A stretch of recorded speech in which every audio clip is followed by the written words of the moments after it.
Ooh, don't like the way that looks. I hate when it comes in that way. But I haven't been on this particular StreamYard account in a couple of days, so let me go ahead and fix that. Layout, crop. There we go.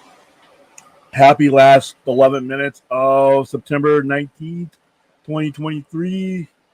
Welcome to the Sci-Fi Center semi-overnighter. This is going to be a pretty short conversation because it's Tuesday, so I'm going to be cutting it short, and then I'm going to be going to watch Ashoka, and then I'm going to work on some other issues and stuff, getting ready for the weekend, getting ready for our Saw promo, getting ready for our Exorcist promo next week. A lot of stuff to work on overnight. So we are broadcasting on both the Poindexter Lounge right now and the Sci-Fi Center's proper YouTube page. So please hit like and subscribe wherever you're at. If you're in Poindexter Lounge, please head over to our page and subscribe. If you're on the Sci-Fi Center channel, do the same. Go over there, hit like and subscribe, and share the broadcast. So just waiting for the stupid notifications to go out. Let's see who beat me here. How you doing, Johnny Martin? What's going on? What's going on, Spider-Man? Chappie, how you doing? What was I gonna say? Oh yeah, I put the Patreon link in the chat. So if you guys haven't subscribed to that, go ahead. We have 25 total Patreons to reach for the end of the month before we can watch that horrific thing that is called a film called Howard the Duck. The only time I'm rooting against myself. So there we go. Also, if you there you go right there. So if you want to support any other way like that, you can also support using the Streamlabs Sci-Fi Center tip link as well. So how you doing, Vince? What's going on? So yeah, it's gonna be a short one tonight because like I said, I will Ahsoka. Don't spoil it for me, guys. I haven't seen it yet. I just got in, so I'll be watching it. I know it's 49 minutes long. I'm hoping to see Grand Admiral Thrawn. Like I said, before I even knew what the story was and how I would like the story, the catch for me, the hook for me was seeing Grand Admiral Thrawn finally on live action. I don't count Clone Wars, I don't count Rebels and all of those shit. I count live action when it comes to seeing him. So this is as a bonus, I've enjoyed the show so far. So this is episode 6 tonight. I will be watching that, and then we'll be reporting on it this weekend. Also, we are going to be doing on both the Lounge and Sci-Fi Center's YouTube page. We will be doing live watches of Godzilla, the Godzilla TV series, Monarch: Legacy of Monsters. So we're doing that. Be doing that live. I will be doing another Patreon stream this Saturday, I think. So get prepared for that. For those of you who are on the movie tier, as soon as I get the codes, you will get those in your inboxes. And I'm waiting for the swag stuff to arrive for Saw 3, and then you guys will get some of that stuff too, and then I'll send it off. You'll get it in like a little poster tube because you also get your Detective 27 facsimiles as well. So join that next tier. Got a lot of stuff to offer there. So, all right, let's see. I still haven't been notified that I'm live yet, even though I'm live. I'm quite certain I'm live. Chappie, thoughts on Roman Polanski as a director? I think he is a brilliant director. He's made some really weird movies. He's an Oscar award winner. His private life notwithstanding, if you just ask me imperial on the director, I think he was a visionary that was ahead of his time. He had some tragic things happen to him. He did some crazy stuff, but as far as his talent as a director, he's one of those guys from that era that could really visualize what he wanted you to see and really give you that vibe. My Dodgers won again. Just looking through my messages, making sure that I'm not missing anything. And did I bring my Streamlabs up? Let's see. I also want to, I'm going to put it on the community page as well.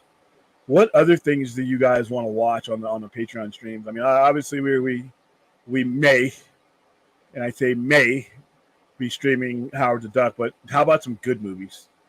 I'm gonna put it up on the community page, or I'll put it in the Patreon page to see. You guys can vote on that because I do want to be watching movies and doing stuff with you guys on that page. Mighty Rack, what's going on? Did you like Once Upon a Time in Hollywood? Yo, yes, I did. Really weird vibe I got from that movie, but I liked that movie. And the guy who played Charles Manson in there, I believe, is the same guy who played him in Mindhunter. Holy cow. If you guys haven't had the chance to watch Mindhunter and you only get to episode 5 of season 2, the Charles Manson episode, you have to watch that 10-minute episode or 10-minute interview that the FBI agents do for Charles Manson. It is brilliant, and it's like, wow. They did a great job in that series with all the serial killers that they put, on the show. Getting Edmund Kemper looks like him. They got a 6'9", creepy-looking dude to look like Kemper. But the person that plays Charles Manson, I'm almost certain played him in Once Upon a Time in Hollywood. But he plays a much darker, a much sinister version of him. And you only get him on screen for 10 minutes, but it's the best 10 minutes of the season. So, yeah, I like that movie. How you doing, Anthony? Here we go. Anthony, have you ever thought of starting to watch NXT to see what the future looks like for WWE in the next few years? No. I watch it every now and then, but not for that because it really doesn't matter. Yes, some people from NXT do make it. They do go through, but a lot of them don't. And I'm not a big fan of having a developmental show. You got developmental territories and places like that. If I'm gonna watch you on TV, I want you to be ready for TV. That's just me. A lot of people love NXT and they like it because they get to see, hey, I get to see a guy who's gonna be a star in 3 or 4 years. But being that I'm a hardcore wrestling fan, as far as like I go to live events, I go to the independent events, I go to New Japan, I go to the AAA events that they come here. I go to the local events that they hold here. If I'm gonna watch somebody, I want to be in the arena or be in the warehouse or whatever and watch those guys there. But once you get on TV, as far as I'm concerned, you should be ready. You should be ready. So that's just my opinion. Yeah, it's the same guy. I'm pretty sure it was. Man, I love him in that. Mighty Raps, yeah, he was great as Manson. He should have been more developed in the movie. Yeah, in the movie, I think that there was, because Mindhunters was, whenever you had a serial killer in front of you in Mindhunter, that was the subject, and they gave him a lot more room to do things with. He was sort of he's like not a side piece in that movie, but when he's the time that he's on, he's in the forefront. He dominates the scene, and they give the scene over to him. The 2 stars of the show just sit there, and it's just, like I said, I love that show. I hope Fincher gets time and they give him money to do another show, or somebody else buys that show. To me, other than Stranger Things, Mindhunters is the best thing Netflix has ever done. Yeah, and like I said, that Mindhunter, I actually clipped that somewhere. I can't play it here because I have those issues. But every now and then, I go back to it because I just love that scene. That scene is the best interpretation of a serial killer that show has, and that show has a lot of great interpretations of serial killers.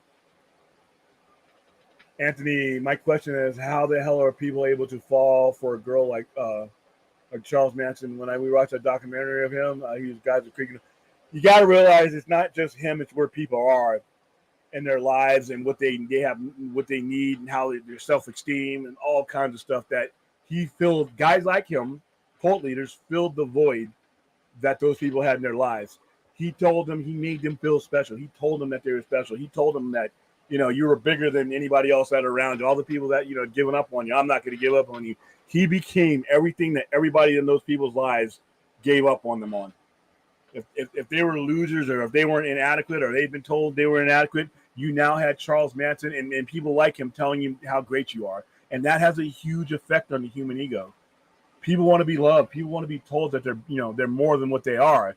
and he took advantage of people that were in environments, and just like any other cult leader, Jim Jones, any of those guys, they were looking for something that they were lacking in their own lives, and he told them he could give it to them, so they gravitated toward him.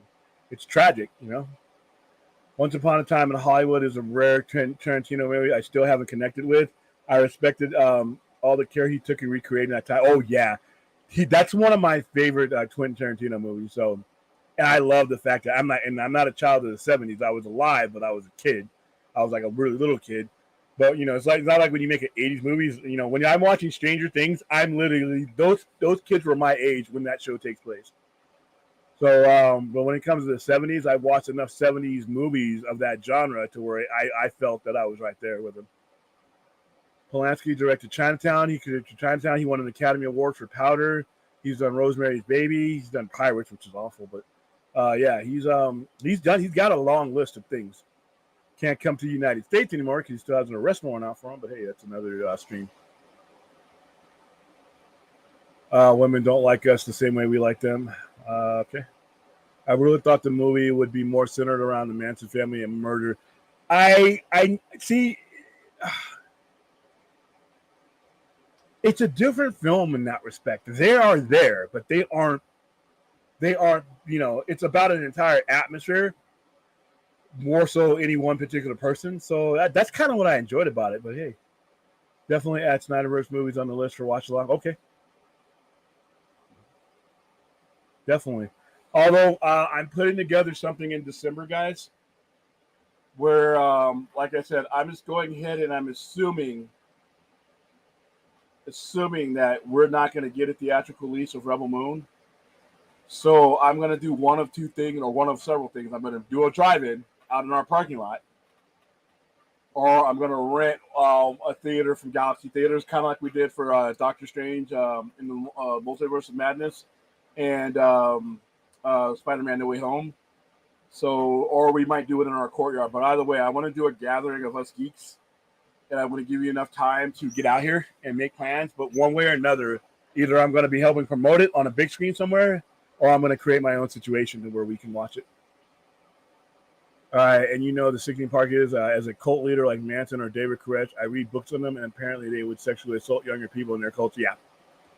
Yeah, they took advantage, and like I said, whenever you take advantage of people like that, you become their everything, and they use that.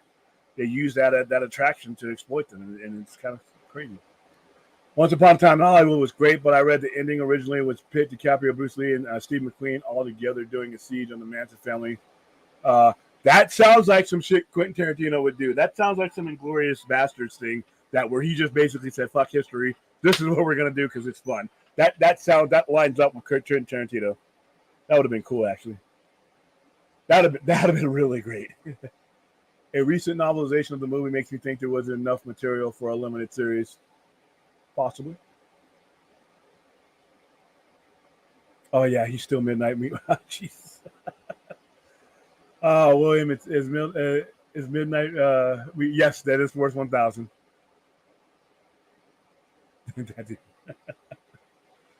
Oh my goodness, Philip. I hate that movie. Sorry, guys. I know I'm about to get shit thrown at me. I hate that movie. It's my least favorite Kurt Russell movie. I hate that movie. I don't know. I saw that in the movie theaters too. I just don't know why. I just always just said, whenever it comes on, I turn it. I just hated that movie as a kid. What year did that movie come out? I really hate Big Fat. I don't know why. I know it's a big deal.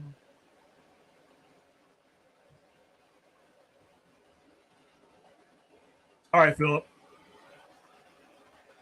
Yeah, I just didn't like it, and you guys know what a John Carpenter fan I am. This is the one movie of his I don't like, and it had a lot of people in it that I like. I mean, you got, it's directed by John Carpenter, which to me, that's why I went to go see it. Kurt Russell. I love Kurt Russell. Kim Cattrall, James Hong, Blade Runner. I just didn't like this movie. And I understood why it bombed. It's a cult classic now, but I actually think, I hate to say this, it may be John Carpenter's worst movie. Sorry, Philip. And I know I'm going to, like I said, go ahead and cue up the comments because I know there's a lot of people out there that love that movie that are going to, wow, dude, I'm still getting held over Ahsoka. I posted that about Ahsoka last week, and there's people throwing spears at me about that one. Ahsoka's garbage, and why? I'm like, well, the Clone Wars did it better, and the Rebels did it better. And I refer back to my statement. I have no use for Rebels or Clone Wars. I'm happy that you guys enjoy it. It just wasn't for me, and I've watched a considerable amount of both of them, both series, both versions of Clone Wars. I just didn't get me. Now I am a little bit biased when it comes to that type of animation, as far as like, I want to see the characters fleshed out in live action. Now, these same characters that were in these other shows are more appealing to me because they're on live action. That may be a bias of mine, but you know what? That's just a personal bias. It's not an edict. I don't expect you guys to agree. You can love Clone Wars, and I'm glad that the people who love that show are living out their dreams right now watching this. I didn't need to love Clone Wars to like this show, and I really like Ahsoka. But, man, there's a lot of people coming after me on my little social media. Keep it coming. I'm a big boy. Midnight Meat Always. My goodness. This is never going to die, Fourth. This is you. I don't care if it's 14 days rolls up. Your Midnight Meat Always forever. We're going to make shirts and shit of that one. Once Upon a Time was about the fun era of the 70s, corrupted and altered by Manson murders, which changed the landscape of the film into something more cynical and dark. His characters prevent that. Yeah, it's like I said, some of you guys, I don't know if you guys have all seen Inglourious Basterds. What happens at the end of Inglourious Basterds is obviously bullshit, but it didn't bother me. I mean, there's some shit that's prevented in Inglourious Basterds that I think, world would have been a little bit better place, but I really enjoyed that movie. I should do a watch along with that. If you haven't seen Once Upon a Time, please go see it. I think it's most of those people's in there. I mean, and like I said, a lot of the people that I went with didn't know who Steve McQueen was, because a lot of young kids, Steve McQueen, he was. I'm pretty sure Steve McQueen was dead before I was even alive, but he was basically the typical, prototypical man's man back in the late '60s, and he died young too, I think.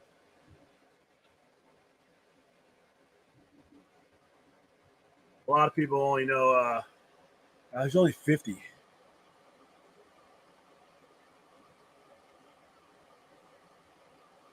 50. I was alive when he died November 7th, 1980. 50 years old. And I think he died of cancer. Former Marine. I mean, like I said, he was a prototypical man's man back in that era. Bullet. I mean, all these things. And it's neat to see, these historical figures portrayed in Quentin Tarantino's way. Really enjoyed it.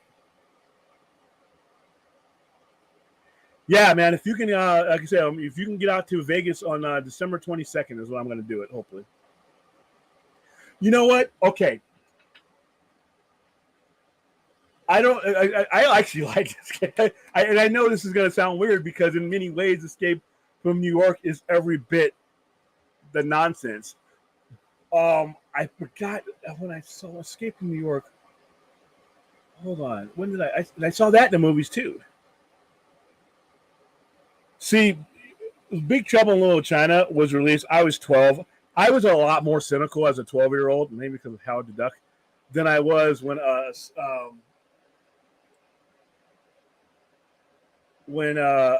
Escape from New York came out. Because Snake Plissken, I was still off that high of let's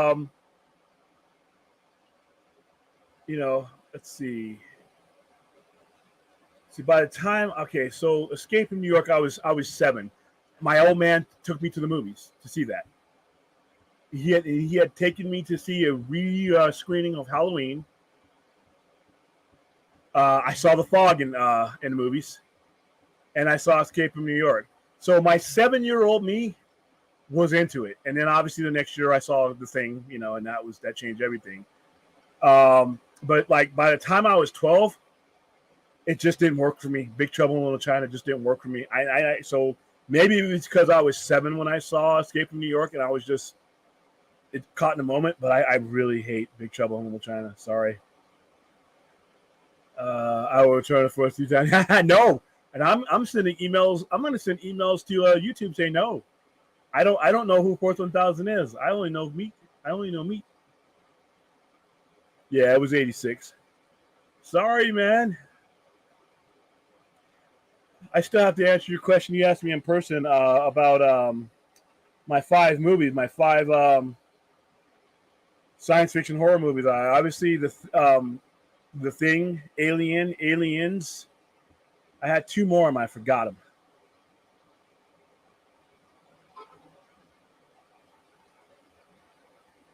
Yeah, Chuck that spear. Sorry, man. Like I said, if I ever put my top 50 together, I'm probably gonna have a, like I said, I'll get viewers just so they can hate watch. Because like I said, just one little post of Ahsoka, and I got him coming after me, man. I can't believe you like Ahsoka, but you don't have any use for Clone Wars and Rebels, and I don't. Sorry. If I'm going to invest one more minute into these characters in this neighborhood that I've been around for almost all yet but 3 years of my life, then it's going to need to be in live action. I'm not watching. I watched it too. We played it up at the store. You know, we've done screenings of that. I'm aware of it. I know who these characters are. I just don't care about them in that form as much as I do as I'm watching Ahsoka. It's my prerogative, you know.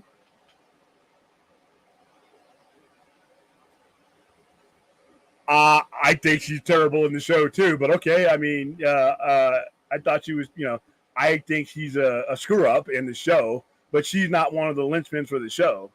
In her, you know, she may have been better written. Yeah, I will agree with that, but I don't. It wasn't by much. And like I said, the situation she's in now, I actually care about the situation she's in, the story she's involved in. I didn't care about the situation she was involved in. And you know what? I don't care about Ezra. Don't care about Ezra. He's not the one I'm looking forward to coming back. Don't care about Ezra Bridger one bit. The one person, like I said, I have been pleasantly surprised by the development of most of these characters and the introduction. Like Balin, dude, rest in peace, Ray Stevens. Holy mackerel! I wish he could play this character forever. I don't know how he's going to wrap up in it. Maybe he dies at the end of it. I don't know. But man, he to me, I love him here. I love Shin Hati, her character. I am invested to see how she turns out. I am invested to see how Ahsoka turns out. Whereas before, I didn't care. Didn't care one bit about her character prior to this.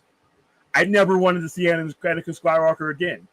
You know I don't how I feel about seeing a Skywalker at all again. I've had 40 some odd years now. But this series has made me bend a little bit to where I loved him in this last episode. It was better than the Obi-Wan thing, to where it's like, okay, you know, we basically had the same fight that there was no stakes in. When he's fighting Obi-Wan and Obi-Wan in the series, I know how that turned out, because obviously we have Star Wars. Here's a little bit different because we don't know what happens to these characters, you know, coming on the First Order. Oh, by the way, somebody accused me of being a First Order fan. I'm like, what? I wasn't a big fan of the sequel movies after the Force Awakens. I thought the Force Awakens gave you a blueprint to really get rid of a lot of the old, but they kept it throughout the entire of all 3 movies. So, which version of Rebel Mode do you plan on showing? Personally, if I do a private close to the public screening and it's just for my geeks, my YouTube people, and my patrons and all that, we're gonna watch the uncensored version. William, I'm not sure if you ever watched the Lost Ted Bundy tapes or never. Yes, I have. Yes, some creepy shit. Everything that has Ted Bundy in it, by the way, is creepy. He switches. I can see how he switched from being a gentleman that can lure you into his Volkswagen to just being a guy that would just beat the shit out of you 5 seconds later. Just hearing his watching him defend himself in court and watching any interview he's with, he's just a guy that, if he'd applied that to anything else, like what Judge once said, you could have been brilliant. You could have put, I would have loved to see you practice in my courtroom, but you chose a different path. And that's before he sentenced him to death. Hi, Aaron Pritchard, my favorite Australian. How you doing? Oh, for real, William. No love for big double blasphemy. No, I just don't. I just, at that point, like I said, now keep in mind, guys, I'm going to see these movies in the movie theater. I hold John Carpenter to a standard that I've grown up with at that point. And that movie just didn't reach the standard for me. Sorry. 12-year-old me didn't like it. 12-year-old me just didn't buy it. And it just was like, I remember being disappointed. And I've rewatched it several times since then. We've done John Carpenter marathons where we voted in, and of course, somebody votes in that movie. It's a really popular movie. People love it. And we always get The Thing. We always get Halloween, but we always get, as part of the marathon, we always get Big Trouble in Little China. And I'm like, okay, I'll play it for you guys, but I'm going to head down to Starbucks real quick. That dude, I've watched that TV show. Sabine is awesome. The casting of her is perfection. A lot of people are kind of mixed. I think she's a little weakling, but you know what? We have 3 more episodes, including tonight, for her to redeem herself. That last episode, or the episode before last, she kind of pissed me off. So, yeah, she's going to need to redeem herself. There was someone else I ran into recently that wasn't a fan of Big Show. Oh, I run into a lot of people. It's 50-50. It's 50-50. Girl playing Sabine had no emotion whatsoever. She looks good as a character, but just not a fan of her acting range, Chappie. It's fair enough. Anthony William, I recently watched a series of Black Dahlia Matters. Which one did you watch? Because there was one that was recently on that I was watching. Were you watching that one? And at the end, they say they believe when these murders happened, specifically Elizabeth Short. Yeah, and there was a guy whose son. There's one documentary where there's a son of an LAPD captain or whatever. He thinks his father did it. There's another person who thinks his father, who's a doctor, did it. Yeah.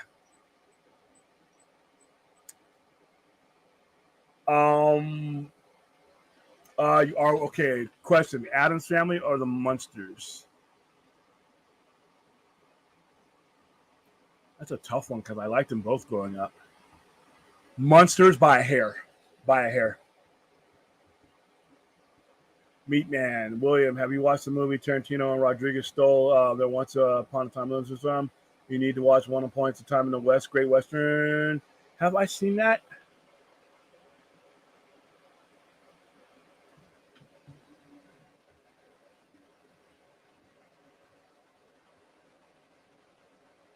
Didn't he admit in an interview about this that he just... Why is this on my head? Hold on.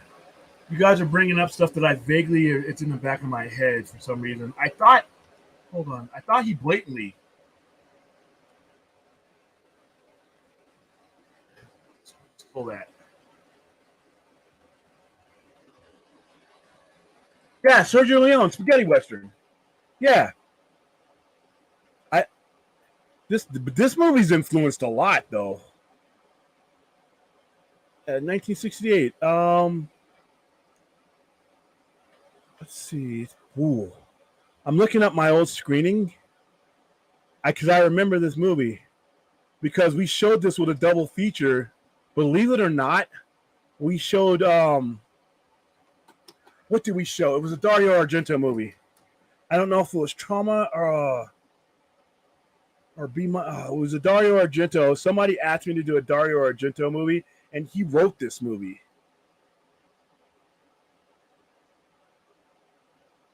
Let's hold on. I'm looking. This is way back in 2011, though, man. Director's cut, home media, restored version. Let's see. Critical response.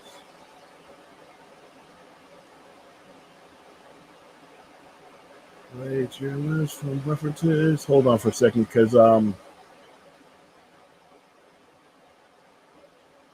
wow, this movie references a lot of movies that came before it.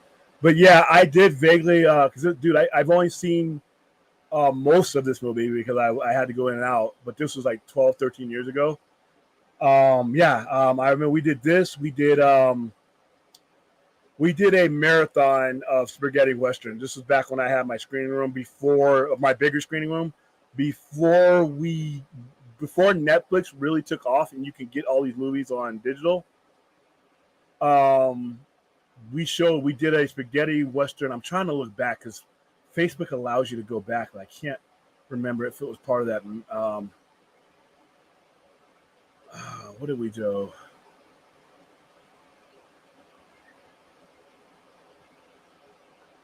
I know we showed the original Django. I know we showed Hills Run Red. Yeah, I mean, because a lot of that stuff is influenced. I mean, that, be honest with you, in my opinion, really, really, really augmented our Western movie culture as far as like cowboy Western movies. But yeah, man, I thought somewhere midnight. Correct me if I'm wrong. That he blatantly had influences by movies like this and other ones, but it's been a while. Unforgiven. Favorite Western is Unforgiven. Escape from LA. Yeah, that was dumb. I didn't see any reason to go back to the well for that one. William, what are your thoughts on the movie Gorillas in the Mist? Tragic. For those of you who don't know, that Sigourney Weaver movie. It was a true story about what was her name? Diane Fossey? Was it Diane Fossey? Diane Fossey. She was a conservationist. She was living there. She was basically stood out and was outspoken against the poaching industry and about the killing of rare apes, rare monkeys, and she was an advocate. And she was murdered in Africa for it. And they did a movie about her starring Sigourney Weaver. And Gorillas in the Mist. I did not see that in the movies, but my one of my teachers, a guy named Mr. Rose, believe it or not, showed it to me or showed it to us as one of our. So yeah, 1988, she was in the Congo. Diane Fossey, yep, got her name right. And she was murdered on December 26, 1985. That was a very, very emotional movie back in the day. And she worked in Rwanda, opposition to poaching. Yeah, that's what really got her. Because back in her back in that era of time, it was poaching. It was big, and the governments were allowing it, and it was just bad. All right, hold on.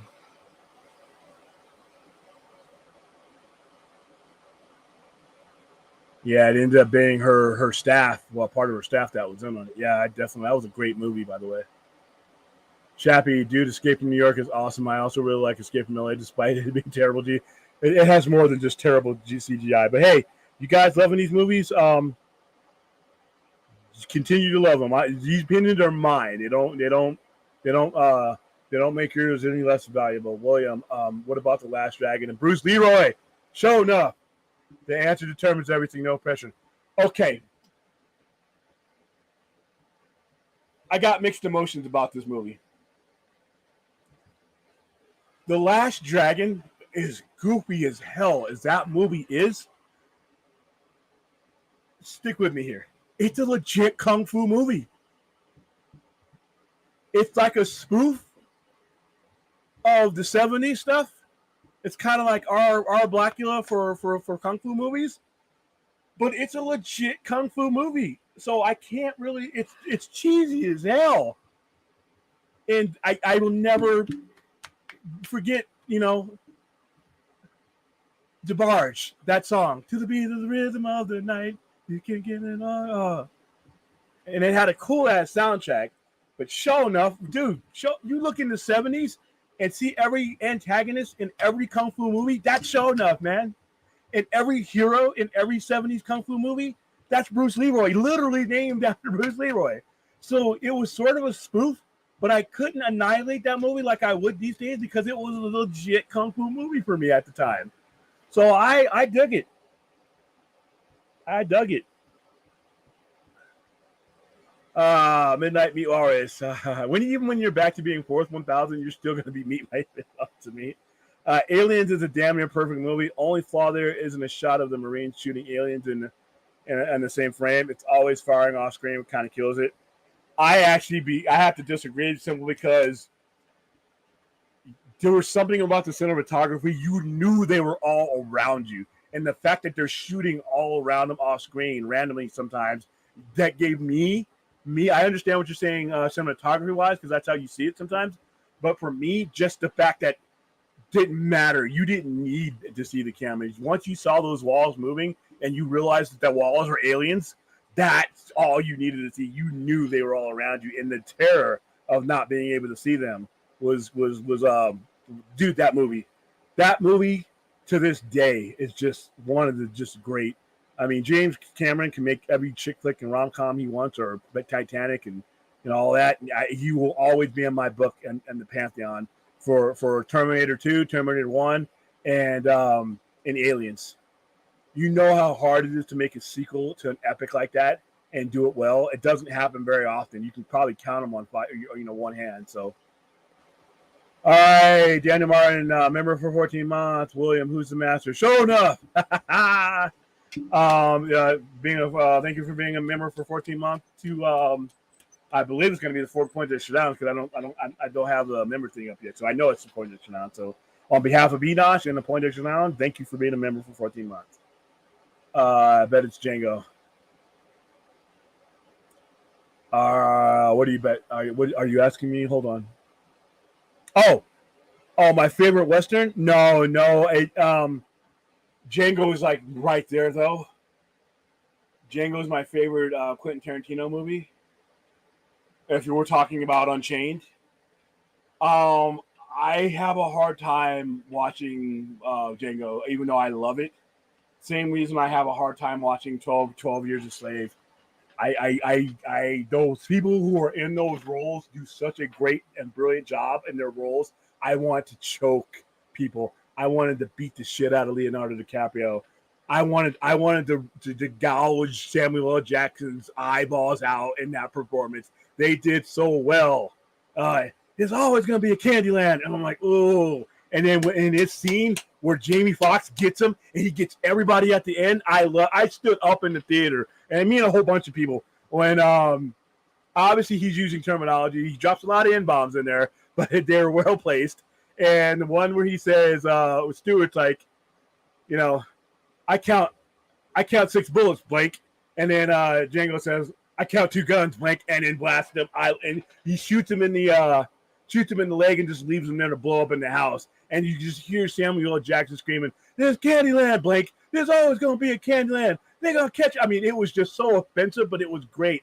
But just watching that movie and just seeing the treatment, it's just, and when you watch 12 Years a Slave, like I said, I have to, every time I watch that movie, which is a great movie, I have to think of Magneto, Michael Fassbender. I have to think of David, Michael Fassbender. I have to think of Michael Fassbender and all these other roles. Otherwise, I will legit want to choke him, because he plays a slave owner in that movie, and he just kills it, and I just want to choke him.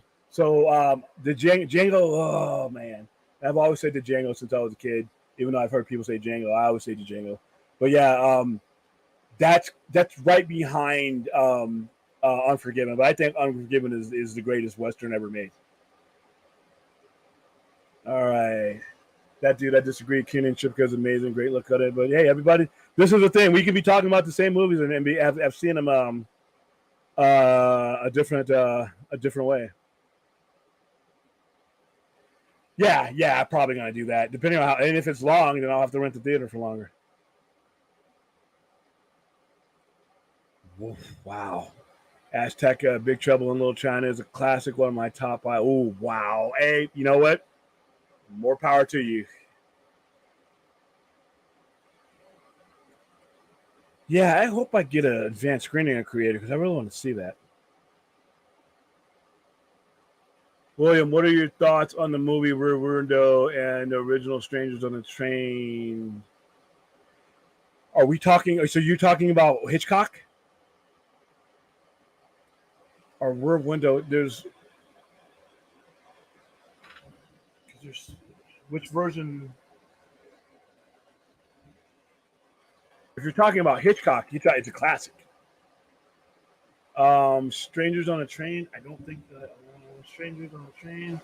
I don't think I've seen Strangers on a Train.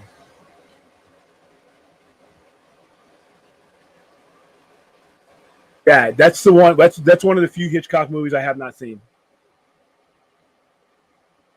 That's one of the few Hitchcock movies I have not seen. There's a couple other ones on his list that I have not seen. Obviously, I've seen Psycho, but I haven't seen that one. Rear Window, I definitely saw. Wow, this man made a lot of movies. To Catch a Thief, I have not seen To Catch a Thief. I have not seen A Trouble with Harry.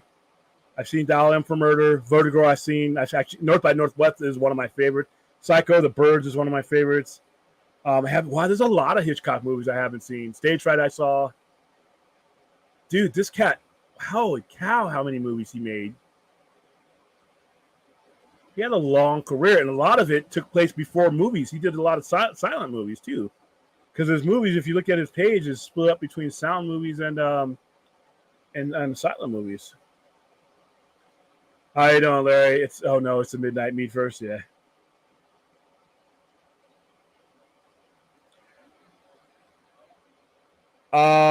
Okay, dude. For their time, the original Django was great. Oh, but in different ways, Unchained is just, it's a different animal. Influenced by all that, but obviously there are some things in the Django Unchained, especially if you're black, that kind of strike you in a different chord, maybe. So. That dude, wrong show.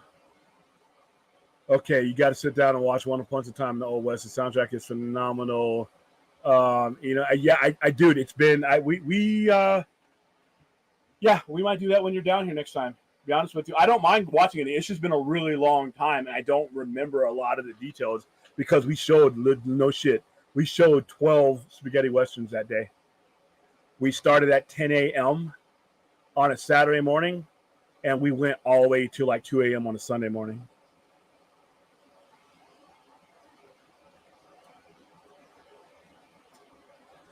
So yeah, that's Mike. Um, what?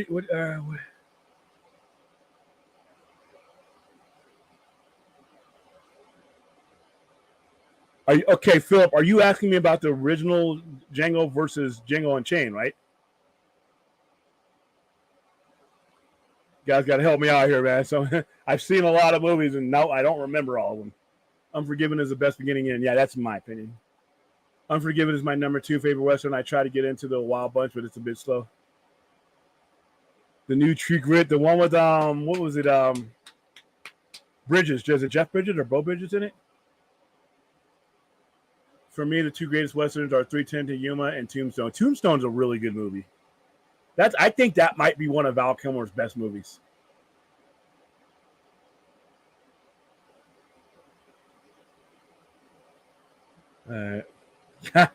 Okay, I don't know how many times I can say "show enough." The Quick and the Dead, fun. How you doing? The Quick and the Dead, really great cooked off shooting scenes. Yeah, it's literally his best, aptly named.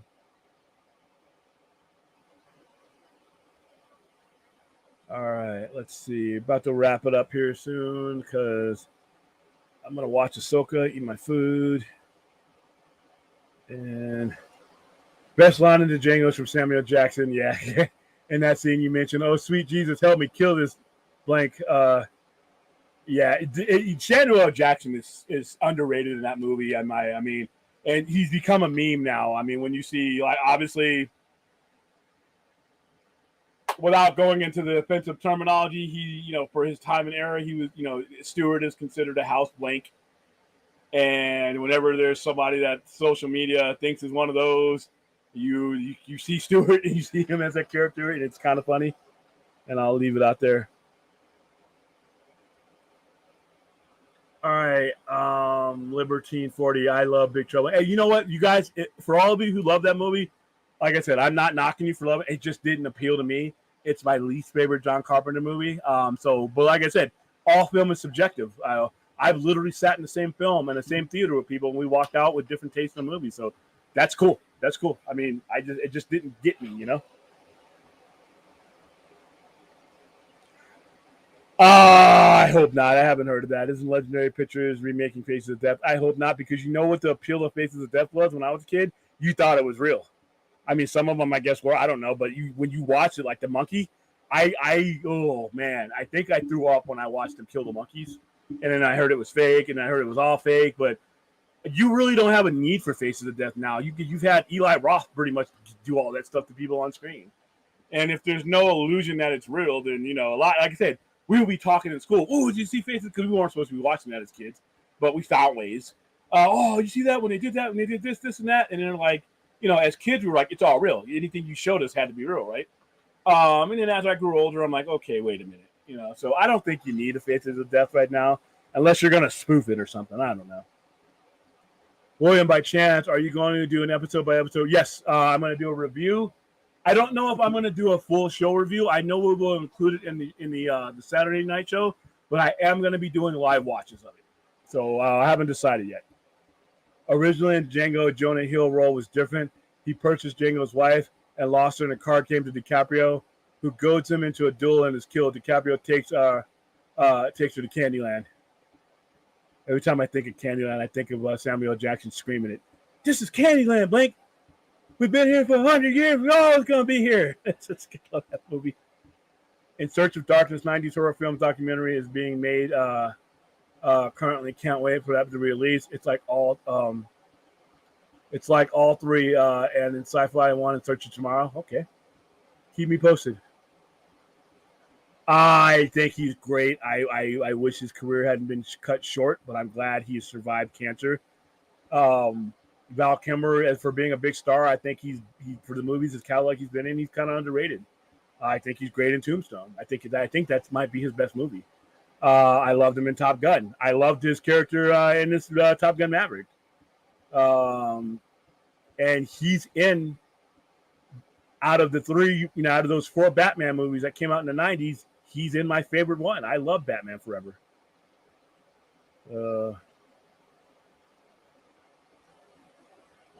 Was the Western Youngbloods any good? Couldn't tell you.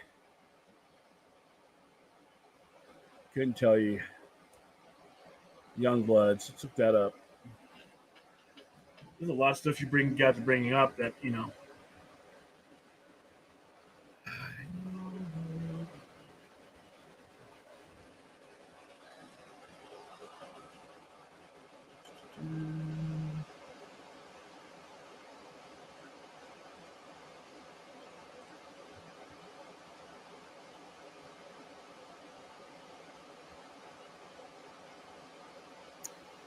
You talking about the 1932 American Western film? Let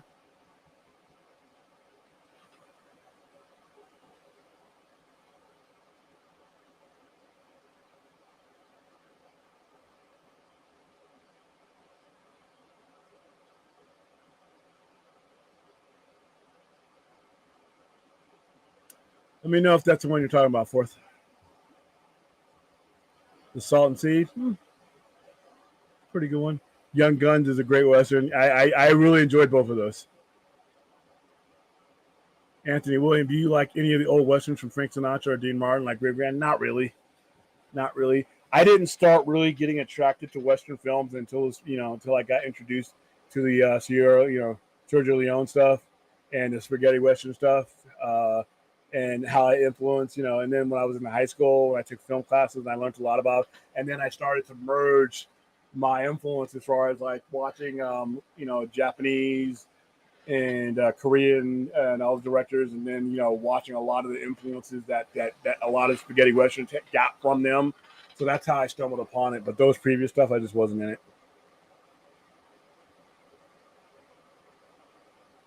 Oh, okay. Young Guns, yeah, actually, yeah, it is because there's a western called Young Bloods. No, Young Guns, I love Young Guns. Emilio Estevez, Lou Diamond Phillips. I really like the second. I actually like the second one better than I like the first one.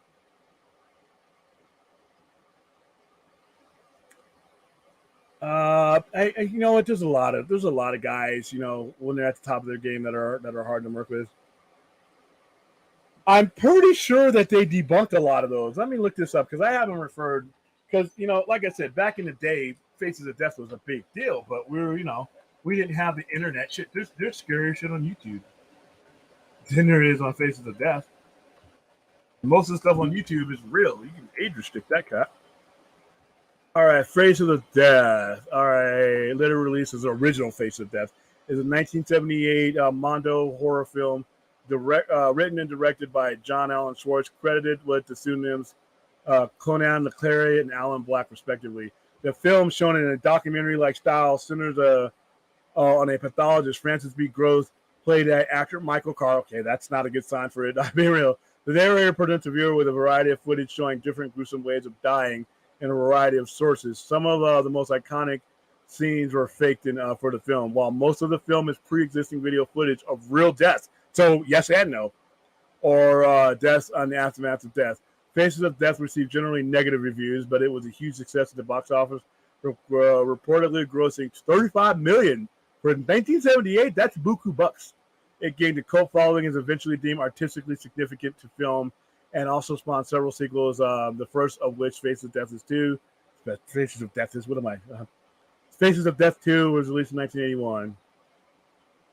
So yeah, I guess there's some of it was real, some of it was fake. There you go. All right, let's see. Well, some of it was, according to this. Some of it was real. Some of it was post footage. Still though, that's kind of like if you got any real depth in your movies, that's kind of like ugh.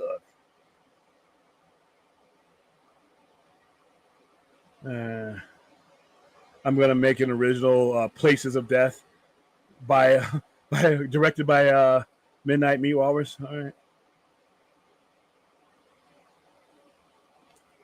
Azteca. I'm gonna go and start skipping through some because we're about to wrap this up because I need to go watch my show.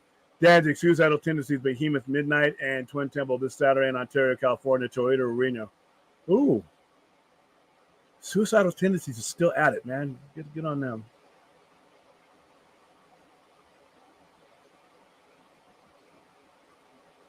Where's the badass samurai or ninja films?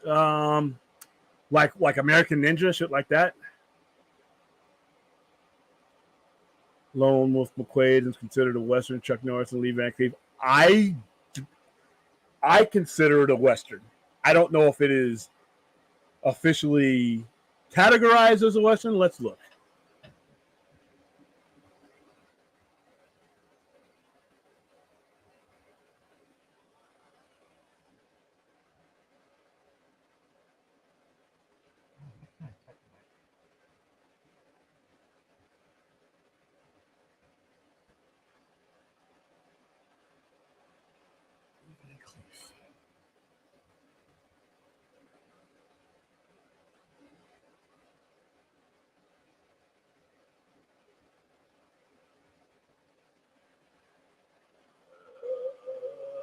Let's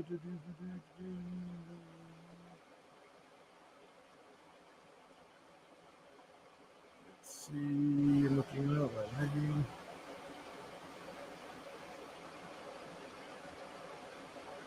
I'm looking.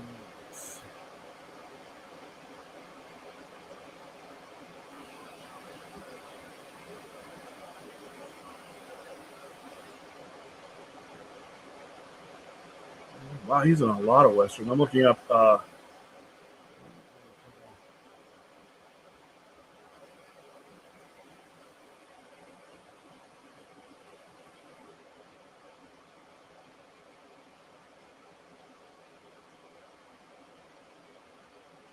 can't find this. Hold on. Plus, I'm looking up something else.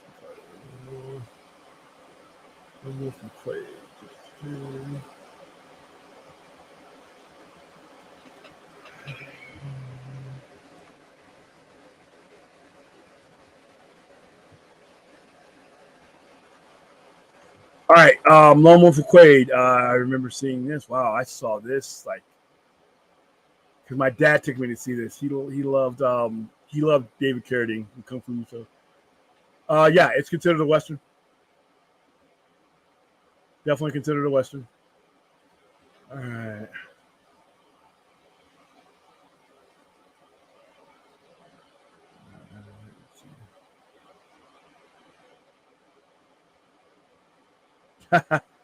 Actually, you know what? I can only watch the first 20 minutes these days. That the drill sergeant scene. There are so many general Hollywood is doing kick-ass samurai or ninja films, barbarian films. I agree. I agree. Who do you feel is the best Western actor of all time? Clint Eastwood, Charles Bronson, James Goldberg, or I'm going to go with Clint Eastwood because he's in my favorite Western and he's been in some of the greatest ones.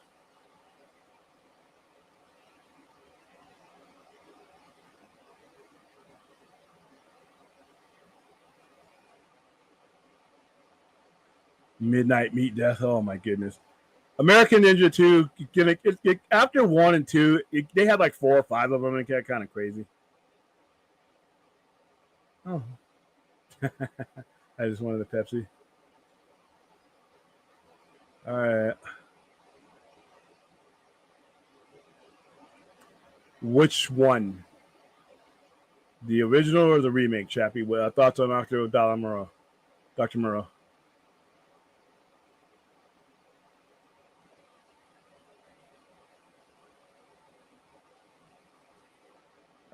Let's see, William. What are your theories on Phoenix Lights and the UFO sighting incident that happened in the late '80s, early '90s? I'm getting my time frame correct. I don't know. We've never had a lot of info on most of that stuff that happened, and everything we had, you know, remember when that stuff came to the surface, it was all through, footage and stuff. It's not like we got the internet where we can catch everybody. So I'm not real sure about UFO stuff in the 80s. And but once again, by the way, I'm going to bring in Ty. I'm not a UFO expert, other than I believe that they're out there. But it's hard for me to interpret what I see in some of these things as truth. But once again, I'm not an expert. So Midnight Meat. I want badass, no goofy Okinese ninja and samurai movie. Yeah, hey, we had The Last Samurai with Tom Cruise. How about that? Hot side chick, blood, some nudity, minimal, evil villain, more blood, roll credits. That sounds like a Quentin Tarantino movie. You say Lee Van Cleef is the best Western actor? Okay. He's definitely used to. You can make a strong argument there. All right, guys, I'm going to wrap it up. We're right at the 1 hour mark, so I'm going to go watch Ashoka. I'm going to eat my food. I'm going to work on my promo stuff because we got a lot of promo stuff, a lot of giveaways to happen this week. Hit the like and subscribe button. We're simulcasting right now, so like and subscribe on Poindexter Lounge, like and subscribe on Sci-Fi Centers, youtube.com/at the Sci-Fi Center. We're creeping up. We're getting more and more views and more subscribers. Every other day. So thank you for that. We also have the Patreon. I put the link in there. We also have the tip link if you'd like to support that way. Patreon, we're going to be doing some stuff. Like I said, we've already started giving away some stuff, and people will start getting that soon. And then I'm probably going to do another Patreon stream this Saturday and bring you guys on. 4th, I hope you're available for that instead of hanging out at that bar you were at. So anybody who's currently a Patreon will have access to that link. So other than that, I am going to watch Ahsoka and hopefully see Grand Admiral Thrawn. All right, and once again, every night we do it.